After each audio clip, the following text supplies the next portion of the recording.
Hello and welcome to Skip the First Episode, the podcast where we try to get our friends into the things we love. I'm Jeremiah. And I'm Phil. And in this episode, which you can skip, we're going to explain the premise of the podcast for those who hear the tagline and still don't get it. So, we're going to walk you through it since it is so complicated. In this podcast, either Phil or myself, or maybe a guest down the line, will introduce a topic that the other person either doesn't know about or maybe has tried to get into but never did. And we'll make a case for it, then we'll choose a jumping on point for the other person, and then we'll discuss it and see if it worked. How's that sound? I mean, you've already pitched this to me. That's why I'm on the podcast. But it sounds good to me. What do you think? Yeah. Yeah, I think so. And again, like you say, first episode, possibly skippable, but I would love for you to explain kind of why you came up with this idea. First of all, in general, before we even get to how we met or like why this podcast is what it is, I would say this is true probably of both of us. We both have a love of cinema, of TV, music, just basically comedy, the arts, and Doctor Who. And I would say about 50%, maybe more, probably more, we agree on things, or we like the same things. Yes, I think your recommendations go a long way with me. I mean, if I can get into how we met at a meet and greet where we met each other, greeted each other, and then basically we got along so well we didn't meet or greet anybody else that day. So, and also, there were people at this party that were trying to get us to schmooze with other people because, I'm not going to speak for you, I'm really bad at schmoozing. I'm not bad, but I guess it's a testament to how much you and I got along that I didn't feel the need to schmooze any further. The fact that these two people that brought us physically pushed us away from each other twice. Yes, that was a fun day, actually. I remember going away from that going like, yeah, that was a success. Not in any way that anybody else was defining, but I enjoyed it. Yeah, it was great. And the result was this. Yes. Do you remember what we talked about? Because it must have been either Spike Jonze or Stan Freberg. I don't know which, or probably both. I'm pretty sure we talked about both those. We definitely talked about Doctor Who. Probably, I think you had just released your conversation with your younger self. And so... Yeah. Because you mentioned Doctor Who in that video, we quickly talked about that. And I remember that was kind of a launching into, and then we did realize, whoa, you like Spike Jonze, you like Buster Keaton. Like there was a lot of older stuff as well as modern stuff that we both connected on. Yeah. And I'm going to tell you my interpretation of how you told me that you thought of this podcast, which was we then started getting together, hanging out. We were watching Doctor Who. We were watching other things. Bedazzled, I think, was another one. Did we watch that? We did, yeah. Oh, wow, okay. That's good to hear. The original. Yes, of course. You gotta see the Brendan Fraser version.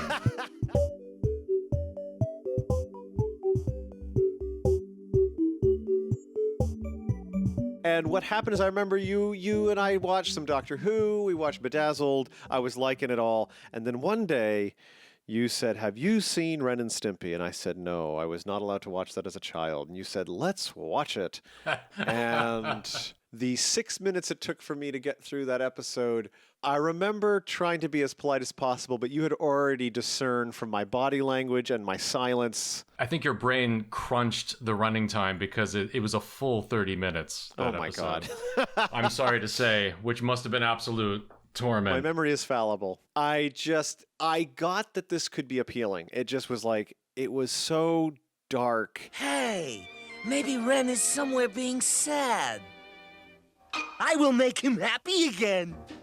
I've realized over the years that I don't like things where someone's just minding their own business and someone else, maybe almost it's worse when they're well-meaning, comes in and just ruins the person's day. I think Laurel and Hardy is maybe as far as I can go into that, Abbott and Costello, and something like that. And we'll get into this in a future episode, but Bob's Burgers is another one where I'm just like this poor hapless guy just going about his day and being bombarded by tomfoolery in ways that just completely hinders his ability to progress. And that's what I saw in Ren and Stimpy. And it was just, it was a hard slog. And then you sort of said, how would I, but then you asked the question, how would I get Phil into this series? Well, I suppose that's what I was thinking at the time. Unfortunately, in the time since I showed you that, some things have been disclosed about John Kay, the creator of Ren and Stimpy, which unfortunately, sometimes I try to separate the art from the artist, but this is one case where it kind of made me reevaluate everything I liked about the show in some ways. I mean, I still appreciate it. I think it's a phenomenal piece of animation. I appreciate the work that other artists put into it. But also, I mean, John Kay, you can Google the story. He's a monster. And he really did. He put himself into his work, I think. Yeah. And that's when it becomes very hard and very, it's very tough to divorce the two. And for various reasons, I have no intention of doing an episode on Ren and Stimpy for that reason. I'm just not that inclined to defend it. Which I'm fine with because I hated it. So not only am I less inclined to defend it these days, the episode I showed you was Stimpy's Invention, and if you don't like Stimpy's Invention, there's really nowhere else to go. I don't think, because there's either episodes that are more grotesque, or there are relatively benign episodes that might as well be any cartoon from that era. So it's like, right. There's just no point. I mean, in the end, we are adults. There's really no point in getting you into it at this point. Yeah, I hear you, and I think that boils down kind of what this podcast is, which is how do you try to get someone into something that you are passionate about or that you appreciate, and in a way you're right. If that's the way you get somebody into it and they don't like that one and you know that, well, you don't need to try it again. Or if you do it and I was intrigued and I said, please show me more, you know to continue and where to go from there. So yes. I think that's what this podcast is trying to recreate, because we had conversations about not only that show, but then other shows, which we'll get to. For example, let's not get too far into this, but I was shocked to discover that you had hardly seen The Simpsons.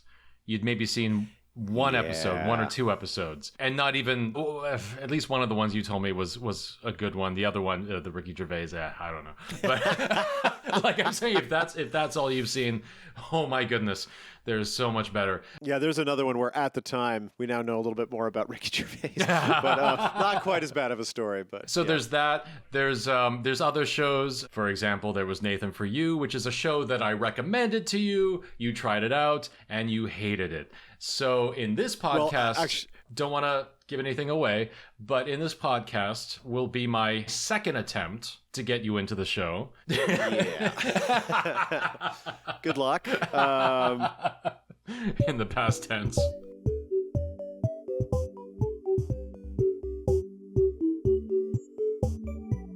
I'll marshal my thoughts for that episode. So yeah, this is kind of what it is. We're going to be trying to introduce a lot of this to each other and hopefully make newfound fans or prodigal fans, shall we say. And I'm hoping down the line we can even delve into subjects that neither of us know anything about. I'd love to do that, and the complete opposite too, like where we're both passionate and we both kind of maybe not necessarily debate, but like discuss how each of us would approach, say like Doctor Who was a big point.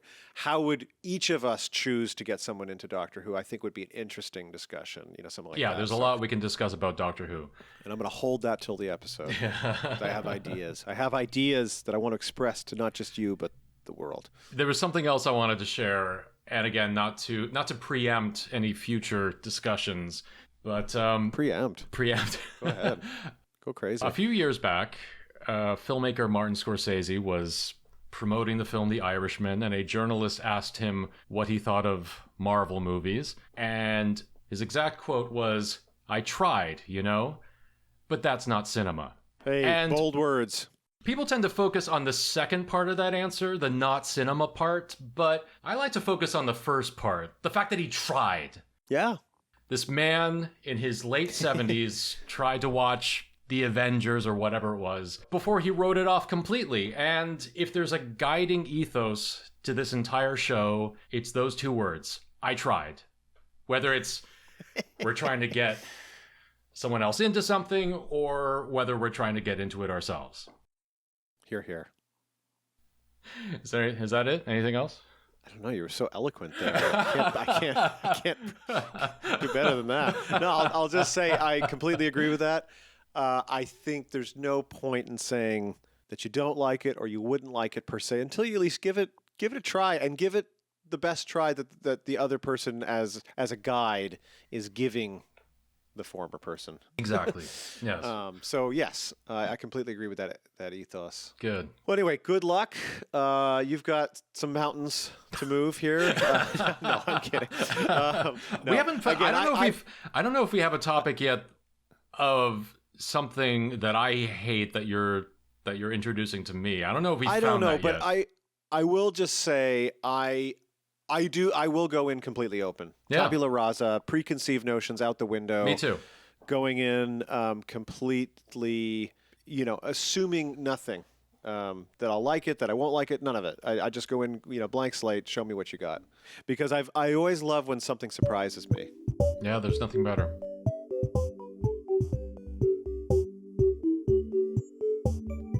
I was recently listening to James Acaster on Brett Goldstein's, Films to Be Buried With, and one of the questions was, what's a film you thought you were going to hate, and you ended up loving it, like really, really loving it? Biggest disparity between your expectations and the output. And he said the Lego Movie, and so I went, okay. And I also assumed, like, wow, that's juvenile, it's not going to be appealing. Oh my God, I watched it and I loved it. And I love it when someone recommends to me something that I think I'm going to dislike, or just, I haven't even necessarily avoided, just like kind of like, you have no interest in that. And then suddenly I'm like, you just gave me my new favorite thing. So I'm actually more excited. This is me walking into a wonderful field full of potential new favorite flowers type of thing. I'm very excited to actually embark on a lot of uncharted territory. Yeah, I'm trying to think of an example on my end. I think one recent example is probably Into the Spider-Verse. When people were telling me how great that was, I was like, really? Phenomenal. They made an animated film out of Spider-Man. And I took it with a grain of salt because of, for various reasons. Marvel and everything that goes with it, which again we'll get into. Yeah. I mean, the Lego Movie, I like the Lego Movie. I don't know if I would be recommending it to anyone. Really? Okay. Interesting. It's been a while since I watched it, and maybe I never gave it a fair shake, but I think as Lego movies go, it's, The Wizard of Time and Space didn't do it for you, huh? No, I remember it being better than it needs to be. And the second one is just as good. I think when the first Ninja Turtles movie came out, Roger Ebert said, "This is the best Ninja Turtles movie, I think." It's like, if you're going to have a movie about Ninja Turtles, this is about as good as it's going to be, I think. Fair enough. Anyway, this is actually a pretty good flavor of, I think, what's to come. Yes, I hope so. Roger Ebert quotes. Gene Siskel for me, but that's a whole other debate. How do you get into Gene Siskel and Roger Ebert? Through the TV show, I would imagine. There's not a lot of other options. Yeah, and it's the specific episode where they have a really rousing debate about the following films. Have you ever gone back? Sorry, we're just going off on many topics. You absolutely... Okay, if you haven't skipped the first episode and you've gotten to this point, I guarantee at this point, please just skip the rest of this first episode and go to episode 2. Yeah, it doesn't matter. You're more... But Jeremy, I am curious what you're about to say. If you go on... Okay, so if you go on YouTube, this is either their first or second episode ever, and they review Taxi Driver. And... It's so funny because Siskel hates it. Ebert loves it. I mean, it's always Ebert, named it best film of the decade. What's so funny though is that, they're brand new to TV. So they're, they haven't developed their TV personalities. They're very muted, very reserved. And so it's just so funny because, having watched them, further down the line, they had violent disagreements. They would get nasty. They would just personally insult each other. So you can see that that's under the surface. You can see that, I love it. Ebert wants to bite his fucking head off, but he doesn't. He just... I also love that because of a discussion of Siskel and Ebert, we now have to put an explicit warning on it. Thank you, Jeremiah. Fuck you. Fuck you to hell. I can, yeah. Well, no, I was joking. I can cut that. No, you look so despondent. Am I the Siskel to your Ebert? I guess you are now, yes. Or am I the Ebert to your Siskel? No, I'm the Ebert to your Siskel. You have to make jokes about my weight in order to... Would never do that. I don't know if any of those aired. I think those are the outtakes. Good Lord. I think this episode has reached its natural conclusion, and we can. No. It reached it there a long time ago. We can. The only people who have not stopped listening are those doing the dishes and don't have dry hands to stop their podcast. Actually, player. I think I know who's listening at this point. It's. Your mom and my mom. Hey, leave my mom out of this. I meant that in the most wonderful way possible. This podcast was produced by Magali McDonald, edited by me, with music by Silken Sommers. Please check out their Bandcamp.